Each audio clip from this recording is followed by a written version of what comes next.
you have too many tabs open at the same time. How do I know this? Because once tabs are this small, nobody actually knows what's open anymore. So before you open another copy of the same web page, use the tab search button, type part of the page name, and then jump straight back to the page that was already sitting there open. And that one habit can keep your browser from filling up with 3 copies of the exact same website. Now, for the pages you do actually use every day, don't just leave them floating in the middle of nowhere with everything else. You can actually pin those. If you always keep email open, right-click the tab that has the email and then hit pin. Now it's going to move it to the left side, and that takes up so much less space and keeps you organized. But don't pin everything because it will defeat the purpose.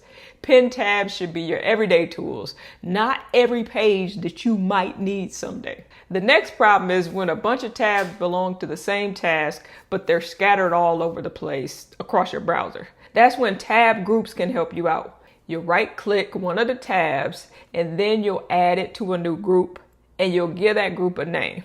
If these tasks are all connected to something you're shopping for or looking to buy, you can call that group something like shopping.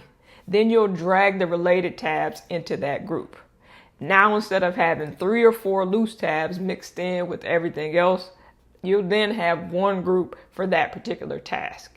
And you can do the same thing with something like bills or any other category. And when you're not working on it, the cool thing is you can collapse the groups and open the groups so that they take up less space. So instead of making a group called Google, for example, make a group called trip planning or shopping, like we said, or video ideas or research. A good tab group should answer this question: what am I actually working on? So here's your simple cleanup routine for all those crazy tabs. Search before you open another copy of that same web page. You can pin the tabs that you use every day, and then you can group the tabs that belong to the same task. Then just close out any task you don't actually need anymore, because our goal here is not to have 0 tabs open, but the goal is to stop using your browser like it's some random junk drawer for every page you ever have and ever will need. I hope this helps.